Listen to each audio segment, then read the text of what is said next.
12 लाख तक की income tax में छूट देना, केसीसी में 3 लाख से 5 लाख की बढ़ोतरी करना, ये हमारे आम आदमी के लिए बहुत बड़ी राहत का काम प्रधानमंत्री जी ने किया है।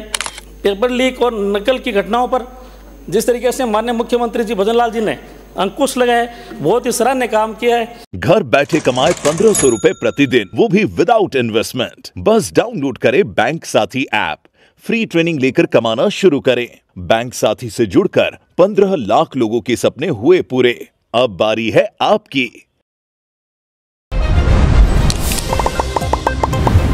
हमारे देश के यशस्वी प्रधानमंत्री आदरणीय श्री नरेंद्र मोदी जी के कुशल नेतृत्व में विगत वर्षों में हमारे देश की अद्भुत प्रगति अर्जित की है। मजबूत हाथों में कमान होने से भारत ने अपना वर्तमान बहुत बेहतर किया और भविष्य की नई चुनौतियों के लिए स्वयं को तैयार किया है। अभी जैसे हमारा बजट आया, माननीय प्रधानमंत्री ने जिस तरीके का बजट दिया है, मध्यम वर्ग का ध्यान रखते हुए 12 लाख तक की इनकम टैक्स में छूट देना, केसीसी में 3 लाख से 5 लाख की बढ़ोतरी करना, ये हमारे आम आदमी के लिए बहुत बड़ी राहत का काम प्रधानमंत्री जी ने किया है।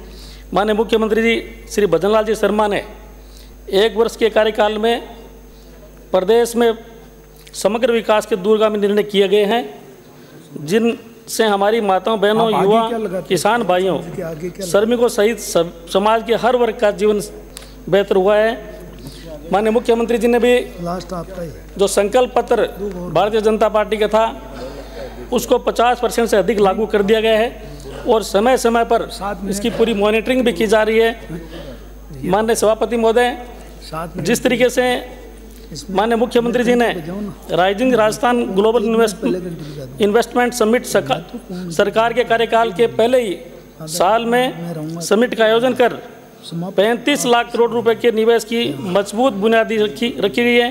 प्रधानमंत्री श्री नरेंद्र मोदी जी का प्रेरणादायी सानिध्य भी हमें मिला है। समिट में 32 देशों ने हिस्सा लिया, जिसमें 16 देशों ने पार्टनर कंट्री के रूप में सहभागिता निभाई।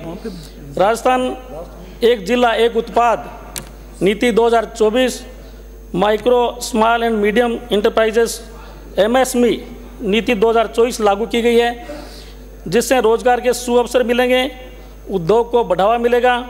निवेश प्रस्तावों को शीघ्र लागू करने के लिए माननीय मुख्यमंत्री जी ने इस पर उच्च स्तरीय समीक्षा की जा रही है, जिससे कि जो प्रथम वर्ष में राइजिंग राजस्थान जैसे इन्वेस्ट करके माननीय मुख्यमंत्री जी ने जो हमारा राजस्थान को आगे बढ़ाने का जो संकल्प लिया है, उसको समय समय पर इसका समीक्षा कर इसको आगे बढ़ाने का काम मुख्यमंत्री जी करेंगे।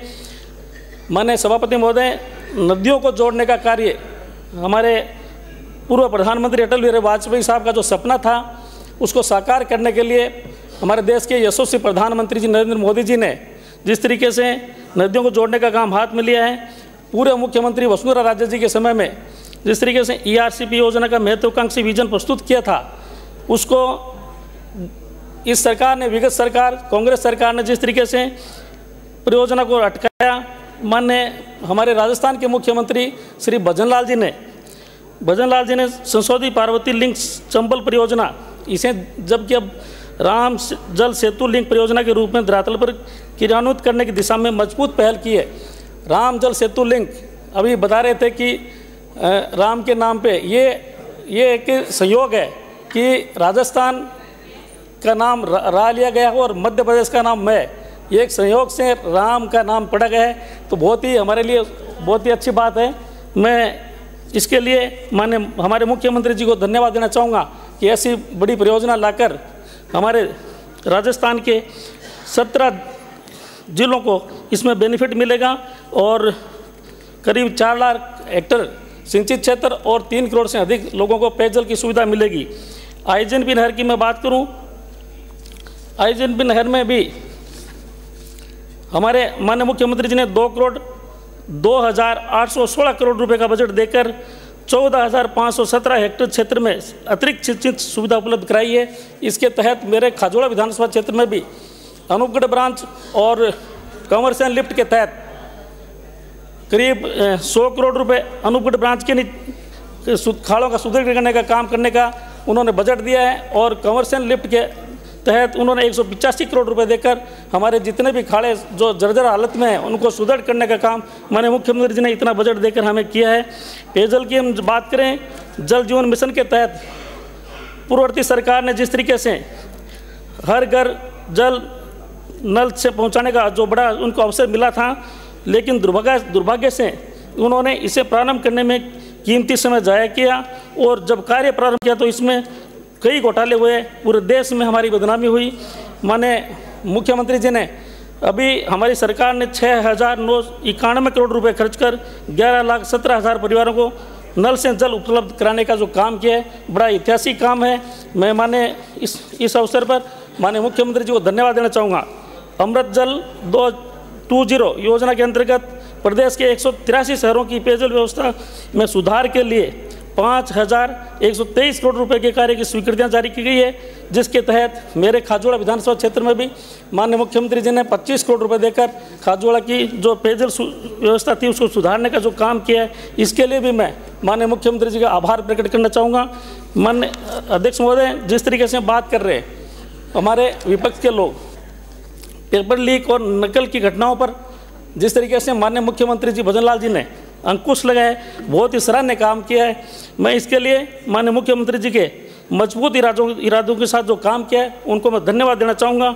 100 से अधिक FIR SOG थाने में दर्ज करवाई, 260 लोगों को गिरफ्तार किया और गत सरकार के समय में जो कठोर परिश्रम और योग्यता के बावजूद नियुक्ति नहीं मिलने से चयनित युवाओं में निराशा हुई है, उसको आज माननीय मुख्यमंत्री जी ने इन अभ्यर्थियों को भरोसा माननीय मुख्यमंत्री हुआ और परीक्षा प्रणाली में जो सुधार किया है, इसके लिए माननीय मुख्यमंत्री जी ने को मैं मेरी तरफ से बहुत बहुत धन्यवाद देना चाहूँगा। सभापति महोदय, हमारी सरकार के में सख्त निर्णयों के से भारतीय संस्थाओं और गरिमा विश्वसनीयता फिर से स्थापित हुई है। वर्तमान सरकार के समय में पेपर लीक के कारण से एक भी भर्ती परीक्षा स्थगित नहीं हुई, युवाओं में विश्वास जगा है। एक वर्ष के में ही 59,236 पदों पर नियुक्तियाँ दी जा चुकी है, जो बहुत ही अच्छा कार्य हुआ है। इसके अतिरिक्त 1,72,990 पदों पर भर्ती प्रक्रियाधीन है और चतुर्थ श्रेणी के कर्मचारियों की भर्ती की राह भी माननीय मुख्यमंत्री ने जो खोली है, इसके लिए इसमें हमारे अनुसूचित जाति भाइयों का भी बहुत बड़ा इसमें फायदा होगा। चतुर्थ श्रेणी कर्मचारियों की जो भर्ती का राह खुली है, मैं इस मौके पर हमारे जो उधर से साथी आ रहे हैं उनको कहना चाहूँगा कि जितने भी भर्तियां हो रही हैं उसमें अनुसूचित जाति का भी कोटा है। इससे किसी भी प्रकार का अनुसूचित जाति को भी किसी प्रकार का कोई नुकसान नहीं होगा, उनको भी इससे बेनिफिट मिलने वाला है। करीब 17% कोटा अनुसूचित जाति का होता है, उनको भी इसका फायदा मिलेगा। नई कॉलेजेस जिसमें 850 MBBS की सीट है उसमें भी अनुसूचित जाति का कोटा होता है और सुपर स्पेशलिटी और जो हमारी PG की सीटें बढ़ी हैं उनमें भी उनको फ़ायदा मिलेगा। और मैं इस मौके पर मुख्यमंत्री जी का धन्यवाद देना चाहूँगा कि मेरे क्षेत्र में सोलर प्लांट का स्थापना हो रही है, उसमें अनुसूचित जाति के लोगों को उसमें ज़मीन कन्वर्जन कराने में बहुत सारी दिक्कत आ रही थी, लेकिन माननीय मुख्यमंत्री महोदय ने पिछले बजट में अनुसूचित जाति लोगों के लिए उस नियम में कन्वर्जन करने में सरलीकरण का जो काम किया वो बहुत ही सराहनीय काम है। आज हमारे अनुसूचित भाइयों को भी इस सोलर प्लांट में काम करने का मौका मिलेगा, उनको भी इसमें बहुत अच्छा बेनिफिट होगा। मैं इस मौके पर यह भी कहना चाहूँगा कि चिकित्सा व्यवस्था को गांव ढाणी तक स्वास्थ्य सुदृढ़ बनाना हमारी सरकार की सर्वोच्च प्राथमिकता है। माननीय मुख्यमंत्री आयुष्मान आरोग्य योजना संचालित की जा रही है। आयुष्मान भारत प्रधानमंत्री जन आरोग्य योजना के अंतर्गत राज्य में 70 वर्ष एवं उससे अधिक आयु के वरिष्ठ नागरिकों को कैशलेस उपचार का भी लाभ दिया जा रहा है। माननीय मुख्यमंत्री जी निःशुल्क निरोगी राजस्थान योजना के तहत भी दवा सूची का विस्तार किया गया है। वाजिब दरों पर दवा उपलब्ध कराने के लिए राज्य सरकार ने प्रधानमंत्री जन औषधि केंद्रों की भी संस्था में बढ़ोतरी की है।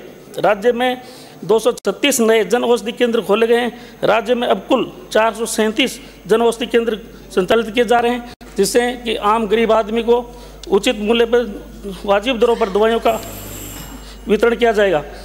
मेरे विधानसभा क्षेत्र में भी एक सामुदायिक स्वास्थ्य केंद्र को सब डिस्ट्रिक्ट हॉस्पिटल में क्रमोन्नत किया गया है, इसलिए मैं इस मौके पर उनको भी मेरी तरफ से धन्यवाद देना चाहूँगा। माननीय सभापति महोदय, विगत सरकार में हमारे थर्मल प्लांट कोयले की कमी से जूझते रहे। हमारी सरकार ने केंद्र सरकार के मार्गदर्शन पर तथा छत्तीसगढ़ सरकार के साथ समन्वय कर कोल ब्लॉक से कोयले का खनन पुनः प्रारंभ किया, जिससे हमारी थर्मल इकाइयों को भरपूर कोयला मिल रहा है। आज इससे हमारी सरकार की ने PM कुसुम योजना लागू कर किसानों को फायदा मिला है। मेरे विधानसभा क्षेत्र खाजोड़ में भी 4000 मेगावाट सोलर संयंत्र स्थापना का जो काम हुआ है वो हमारे लिए सौभाग्य की बात है कि हमारे क्षेत्र में भी किसानों को, वहाँ की जनता को इसका बेनिफिट मिलेगा। मैं माननीय सभापति महोदय इस मौके पर हमारी सरकार द्वारा जो कार्य किया जा रहा है उसके लिए माननीय मुख्यमंत्री जी को धन्यवाद देना चाहूँगा। इस प्रकार प्रधानमंत्री जी श्री नरेंद्र मोदी जी के विकसित भारत संकल्प के सपने को हमारे मुख्यमंत्री श्री भजन लाल जी शर्मा के द्वारा विकसित राजस्थान के संकल्प के साथ माध्यम से पूरा किया जा रहा है। माननीय सभापति महोदय, मैं माननीय राज्यपाल के अभिभाषण का समर्थन करता हूँ और आपने जो समय दिया इसके लिए मैं बहुत बहुत धन्यवाद।